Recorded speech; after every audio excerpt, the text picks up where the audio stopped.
آیت نمبر 12. ابھی ہم صرف الفاظوں کے شرح المفردات الفاظوں کے بارے میں بات کر رہے ہیں, ٹھیک ہے. اس کے بعد تفسیر ہے. تو ہم پہنچ گئے یہاں پہ تجسسو. تجسسو جو ہے اس کا مطلب ہو گیا جاسوسی کرنا. یہ ہے باب تفاعل سے تجسس یا تجسسو تجسسن یعنی کہ جاسوسی کرنا. جاسوسن جواسیسو اس کا پلورل ہے. تو اصل میں جو یہاں جو الفاظ ہے تجسسو یہ ہے اصلی تتجسسو, جو اس سے پہلے ہم نے اس کے بارے میں بات کی, یہ ہے تتجسسو.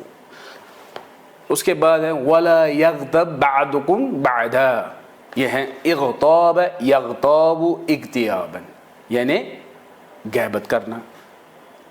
اور اس کے بعد الفاظ ہے فکرہتمو, یا ہے کری ہے یکرہ کرہن ناپسند کرنا. جیسے قرآن میں ہے عسى ان تکرہوا شیئا وہو خیر لکم, ہو سکتا ہے کہ آپ لوگ پسند کرو اس چیز کو, وہو ناپسند کرو, تکرہوا شیئا ناپسند کرو چیز کو, وہو خیر لکم جبکہ وہ آپ کے لیے بہتر ہے. تو کری ہے یکرہ ہو گیا ناپسند کرنا. یہ ہم نے الفاظوں کے بارے میں, جیسے کہ اوپر ہم نے کہا تھا زن کے بارے میں, وہ صرف ہم نے الفاظ کے بارے میں کہا. زن کا مطلب یقین لیں گے یا شک لیں گے, تو الفاظوں کے بارے میں. اب ہم آئیں گے اس کی تفسیر پر, ٹھیک ہے. تو جو تفسیر ہے یا ایھا الذین آمنوا اجتنبوا کثیرا من الظن ان بعد الظن اثم, یعنی اے لوگوں جو ایمان لائے ہیں زیادہ گمان کرنے سے بچو, زیادہ گمان کرنے سے بچو, بے شک بعض گمان گناہ ہوتے ہیں. یعنی کہ سارے گمان گناہ نہیں ہوتے, بعض گناہ, جو اس کا یہ ترجمہ ہے. تو یہاں پہ گمان جو زن ہے یقین کے معنی میں نہیں ہے, گمان کے معنی میں. اس لیے ہم نے پچھلے بار کہا تھا شرح المفردات میں زن کا مطلب کیا کیا ہو سکتا ہے.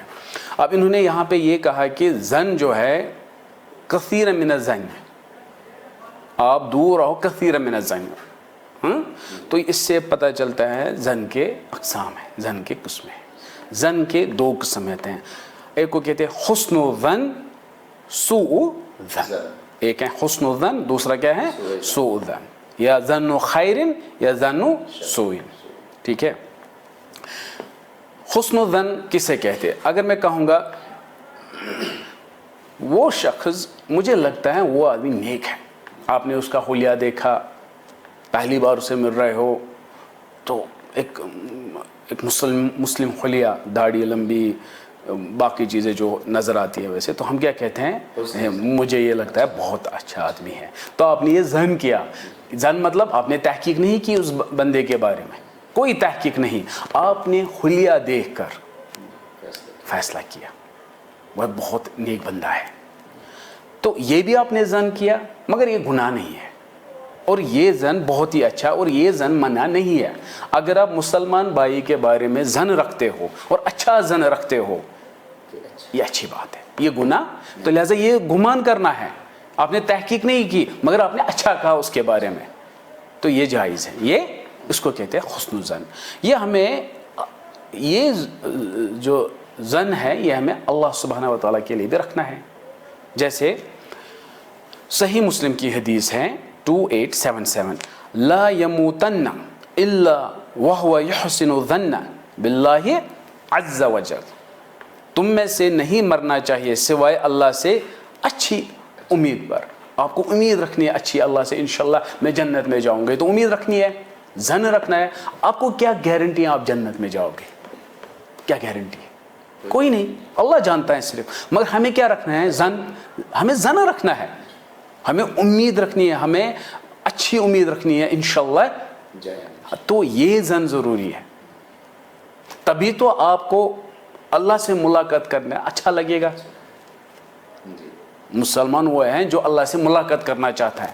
اب اس کو یہاں سے کوئی گارنٹی بھی نہیں ہے جنت میں جاؤ گے, مگر اس کو امید ہے, امید ہے انشاءاللہ جنت میں جائیں گے کیونکہ میں نیکی کر رہا تھا, باقی انشاءاللہ امید ہے. آپ سمجھ گئے؟ تو ہمیں کیا کرنا ہے؟ حسن ظن رکھنا ہے اللہ کے, جیسے کہ حدیث میں لکھا, یہ ہو گیا حسن ظن. تو یہ جائز ہے, اچھی بات ہے اور کرنا چاہیے. اس کے بعد ہے سوء الظن. سوء زن جیسے سورہ فتح آیت نمبر 6 میں ہے سوء زن کے بارے میں. حسن زن حدیث میں ہے اور سوء زن کہاں پہ ہے؟ سورہ فتح میں ہے. وَيُعَذِّبَ الْمُنَافِقِينَ اور اللہ سبحانہ وتعالیٰ عذاب کرے گا منافقین مردوں کو، والمنافقات والمشرکین والمشرکات الظانین باللہ ظن السوء. کیوں؟ کیونکہ یہ کیا مشرک جو ہیں یہ سارے کیا کرتے ہیں؟ ظن السوء، برا ظن رکھتے ہیں. ٹھیک ہے، تو یہاں پہ پتہ چلتا ہے ظن برا بھی ہوتا ہے. ٹھیک ہے، ظن کیا ہوتا ہے؟ برا بھی. اور تاکہ اللہ سزا دے منافق مردوں کو و منافق عورتوں کو، مشرک مردوں کو مشرک عورتوں کو جو اللہ کے متعلق برا گمان رکھتے ہیں. مسلمان کو کیا رکھنا ہے؟ حسن ظن. وہ تو برا رکھتے ہیں پہلے کیونکہ ان کے کارنامے بھی ایسے ہی. ایک قابل بچہ امتحان میں اچھا کرتا ہے تو اس کو امید ہے میں پاس ہو جاؤں گا، فرسٹ پوزیشن نہیں آئے گی تو ڈسٹنکشن تو آئے گی. حسن ظن. جو فیل ہوتا ہے پڑھتا نہیں ہے اس کو پتہ ہے میں تو فیل ہو جاؤں گا تو وہی ہوتا ہے ذو ظن سو جو وہی ہوتا ہے. ٹھیک ہے، تو یہ ہو گئے ظن کے 2 اقسام. کثیر من الظن اس لیے الفاظ استعمال ہوا ہے. اب اس کے بعد دیکھیں گے کہ میں آپ کو یہ کہتا ہوں کہ یہ شخص بہت ہی برا شخص ہے. ابھی میں نے اچھے کی بات کی، وہ اچھا کرنا ہے، تو میں ابھی کہوں گا سوء ظن کسے کہتے ہیں، اس کی مثال کیا ہے. ٹھیک ہے، میں کہوں گا سوء ظن وہ شخص جو ہے نا وہ بہت برا ہے. آپ کو کیسے پتا؟ مجھے لگتا ہے تجربہ ہے، انسانوں سے میں ملتا رہتا ہوں، ان کے ساتھ انٹریکشن ہوتی رہتی ہے، تو مجھے بہت تجربہ ہے دنیا کا، لہذا میں شخص کو دیکھ کر ہی پہچان سکتا ہوں. میں تو لکھ کے دوں گا یہ بندہ جو ہے بہت برا ہے، اس کے ساتھ ڈیل مت کرو. یہ تو ہم عام بولتے ہیں، دکھانے کے لیے میرا کیا تجربہ ہے. یہی ہو گیا سوء ظن. میں اگر اس سے سوال کروں گا آپ کو کیسے پتہ، وہ کہتا ہے مجھے پتہ ہے، دلیل کچھ بھی نہیں، میں تو پہلی بار اس سے مل رہا ہوں. آپ سمجھ گئے؟ تو آپ دیکھو گے مارکیٹ میں ایسی چیزیں بہت چلتی ہیں، دیکھ کے پتہ چلتا ہے یار یہ بہت جعلساز بندہ ہے. تو کیوں کہا تحقیق کے بغیر نتیجے تک پہنچنا. آپ اگر تحقیق کرتے پھر آپ کو پتہ چلتا نہیں اس کے ساتھ میں ڈیلنگ نہیں کروں گا یہ سب، تو یہ ہے سوء ظن. جامع ترمذی حدیث نمبر 1988 میں اسی کے بارے میں ہے، ایاکم وظن، آپ ظن سے بچو، فإن الظن اکذب الحدیث، ظن سے بچو بے شک ظن سب سے جھوٹی بات ہے. یہی ہے نا، یہ جھوٹ بول رہا ہے اس کے بارے میں. تو اگر بچنا ہے ظن سے، وہ کون سا ظن ہے؟ سوء ظن سے بچنا ہے. اسی کے بارے میں حدیث ہے.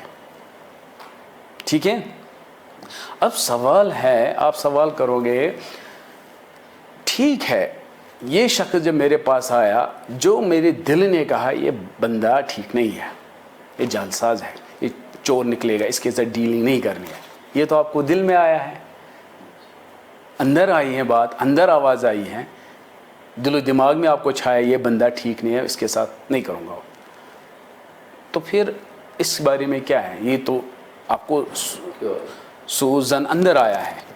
سیم ایک کے بارے میں آپ کو لگتا ہے یہ بہت اچھا ہے، وہ اندر آیا، دل و دماغ میں آیا، آپ نے زبان سے بولا اچھی بات ہے. دوسرا شخص برا ہے، یہ آپ کو دل و دماغ میں آیا، یہ کیا ہے؟ تو زبان سے کیا بولنا ہے؟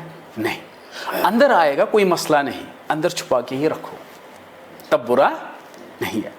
زبان پہ نہیں لانا ہے، کلام نہیں کرنا ہے اس کے بارے میں. ٹھیک ہے، دل و دماغ میں آئے ٹھیک ہے، مگر یہ الفاظ پہ عمل نہیں کرنا، یہ الفاظ پہ زبان پہ نہیں لانا. ابو داؤد کی حدیث ہے 2209، اللہ نے اس قوم کو اس بات پر معاف کیا ہے کہ اگر ان کے دل و دماغ میں کوئی بات آئے، جب تک وہ اس پر عمل نہ کرے یا وہ الفاظ نہ بولے.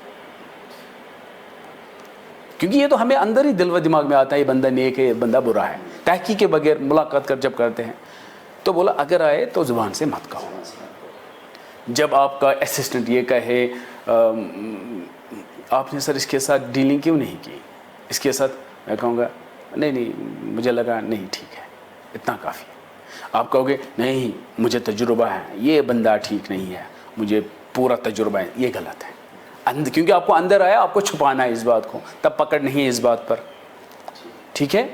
اسی طرح اور ایک ایگزامپل میں دوں گا اس کے بارے میں, یہ آپ خود پڑھنا, تھوڑا سا اس کے بارے میں بتاؤں گا. صحیح مسلم کی حدیث ہے 2175 2174, 2 حدیث. رسول اللہ ایک بار اعتکاف میں ہوتا ہے, تو شام کو پھر اس کو بیوی ملنے کے لیے آتی ہیں, کچھ بات کرنی ہوتی ہے, صفیہ ہوتی ہے. تو جب وہ شام کو مسجد کے باہر اندھیرے میں اس کے ساتھ بات کرتا ہے, مطلب نظر میں ہے کہ رسول اللہ کسی عورت کے ساتھ بات کر رہے ہیں. ٹھیک ہے. تو 2 انصاری وہاں سے چل رہے تھے, جب انہوں نے دیکھا رسول اللہ عورت کے ساتھ بات کر رہے ہیں شام کو اندھیرے میں, تو وہ تھوڑا جلدی چلے وہاں سے, مطلب سمجھو کہ ایسا ہو گیا یہ کس کے ساتھ بات کریں, ایسا نہ ہو وہ تھوڑا دور چلے گئے. آپ سمجھ گئے. تو رسول اللہ نے ان کو بلایا دور سے ہی, بولا یہ میری بیوی صفیہ ہے. تو انہوں نے کہا یا رسول اللہ, مطلب ہم زن نہیں کر رہے, گمان نہیں کر رہے ہیں کہ آپ کسی عورت کے ساتھ. بولا نہیں, میں اس لیے کہہ رہا ہوں شیطان جو ہے خون میں چل رہا ہے, آپ کے اندر پتہ نہیں کیا کیا ڈالے گا. جیسے کل آپ کو کہے گا میں نے رسول اللہ کو دیکھا تھا, وہ بات کر رہا تھا, یہ بات سچ ہے. یہ کہے گا ہاں شام کو عورت کے ساتھ بات کر رہا تھا. کون عورت تھی وہ پتہ نہیں ہے, بٹ بول سکتا تھا دوسرے کو نہیں میں نے شام کو دیکھا تو ایک عورت کے ساتھ بات کر رہا تھا اندھیرے میں. ٹھیک ہے نا. تو یہ نہیں پتہ ہے نا یہ بیوی ہے. تو رسول اللہ نے اس لیے کہا ان کو, تاکہ بولا میں یہ ان کو بچا رہا تھا. رسول اللہ صلی اللہ علیہ وسلم کن کو بچا رہے تھے, زن سے. کن کو؟ ان 2 انصاروں سے, تاکہ ان کو شیطان وسوس نہ ڈالے اندر, ان کو گمانا آ جائے, برا گمانا آ جائے ان کو. تو یہ ہے اس کے بارے میں. تو ہمیں بھی کبھی اگر ایسے لگے تو خود ہی یہاں سے ان کو ٹھیک کرنا ہے, تاکہ اس کو اندر سے شک نہ بچا ہو جائے. ٹھیک ہے. یہ ہے یہ. اس کے بعد ہے, یہ تھا اس کا تفسیر کس کا, سویزن کا. کیونکہ یہاں کا نا یا الذین آمنوا اجتنبوا کثیرا من الظن ان بعد الظن اسم, یہ ہو گیا اس کا تفسیر. ٹھیک ہے. پھر کیا ہے, ولا تجسسوا, اور جاسوسی مت کر لو. یہاں پہ مطلب یہ ہے کہ تحریم التجسس علی الآخرین, حرام ہے جاسوسی کرنا دوسرے پر, یہ حرام, دوسرے پر جاسوسی کرنا حرام ہے. ولا تجسسوا, اور حدیث میں بھی ہے, یعنی کہ قرآن میں ہے جاسوسی مت کرو, مگر حدیث میں بھی سیم ہے. جیسے صحیح بخاری کی حدیث ہے 6066, ایاکم والظن, زن سے بچو, فإن الظن اکذب الحدیث. پھر کیا ہے, ولا تحسسوا ولا تجسسوا. کیا ہے, ولا تحسسوا ولا تجسسوا, یہ الگ الگ الفاظ ہے. تحسس الگ ہے, تجسس الگ ہے. تو یہاں پہ یہ جو ٹکڑا ہے جاسوسی مت کرو. تو دونوں الفاظ اگر دیکھو گے اس میں بھی یہ کیا ہے, تحسس یا تحسس تحسسن. قرآن نے بھی استعمال کیا ہے سورہ یوسف میں. سورہ یوسف میں ورڈ تحسس, میں اس لیے اس کی تھوڑی سی الفاظ کے بارے میں کہوں گا کیونکہ یہ تجسس کے ساتھ ملا ہے, ملتا جلتا. اس وجہ سے میں کہوں گا اگر وہ جاسوسی کرنا منع ہے, اور کیا منع ہے, تحسس بھی منع ہے. اور جب آپ قرآن میں دیکھو گے, میں نے سورہ یوسف میں پڑھا ہے تفسیر میں, تحسس وہاں بھی ہو گیا, مگر تحسس وہاں اچھا ہے. باپ بولتا ہے بیٹوں میں جاؤ تحسس کر لو, تحسس کر لو. یہاں کہتا ہے یہ تو حرام ہے دوسرے آیت میں. تو یہ کیا ہے, تحسس, یہ تحسس کو ہے پوچھ تاچھ کرنا, پوچھ تاچھ, کسی کی پوچھ تاچھ کرنا. جیسے انکوائری کرنا. سورہ میں نے کہا تھا کہ سورہ میں سورہ یوسف آیت نمبر 87 میں ہے, یا بنی یذهبوا, اے میرے بیٹے جاؤ, فتحسسوا من یوسف واخیہ, جاؤ تحقیق کرو, انکوائری کرو, ڈھونڈو یوسف اور اس کے بھائی کو. تو تحسس کا مطلب کیا ہے, چھان بین کرنا, چھان بین کرنا. ٹھیک, پتہ لگانا اس کے بارے میں، یہ ایسے ایسے میننگ میں. یہ ہو گیا ایک میننگ جو قرآن میں ہے. دوسرا میننگ ہو گیا تحسس کا دوسرا میننگ جو حدیث میں ہے، کسی کی غلطیاں ڈھونڈنا. آپ کو مطلب یہ کب استعمال ہوتا ہے؟ فلاں شخص کے بارے میں آپ اس کے ساتھ آپ کے ٹرمز ٹھیک نہیں ہے. اب جب آپ اس کی برائی کچھ سنتے ہو کسی سے، آج اس کو نیوز میں یہ نکلا، اس نے یہ کیا، آپ کو اچھا لگتا ہے. اچھائی اس کی نظر نہیں آئے گی آپ کو، کیونکہ ہمیں ضد ہے نا اس کے ساتھ. تو ہم کیا کرتے ہیں؟ اس کی برائیاں ڈھونڈتے رہتے ہیں. جب ڈھونڈیں گے دوسروں کو کہیں گے دیکھیے بھائی آج اس کے بارے میں یہ بھی آیا، کیونکہ ہمیں اس کے ساتھ اچھا نہیں ہے. لہذا جو سوزن مارکیٹ میں ہے اس کو پکڑتے ہیں. تو آپ یہاں پہ چھان بین ہی کرتے ہو، مگر کس چیز کی؟ صرف برائی. کہتے ہیں یہ مت، کسی کی غلطیاں مت پکڑتا، کیونکہ آپ کو اچھا نہیں، صرف آپ اس کی آپ غلطیاں پکڑتے رہتے ہو. یہ ہو گیا تحسس. چھان بین کرنا، مگر صرف آپ کس کے لیے چھان بین کر رہے ہو؟ اس کی برائی کے بارے میں، کیونکہ آپ کو اچھا نہیں لگتا. یہی ہو گیا تحسس. مطلب وہی ہے چھان بین کرنا، مگر صرف کس کے لیے؟ برائی صرف کر رہے ہو. وہ تحقیق کر رہے ہیں، چھان بین کر رہے ہیں بائی کو ڈھونڈنے کے لیے.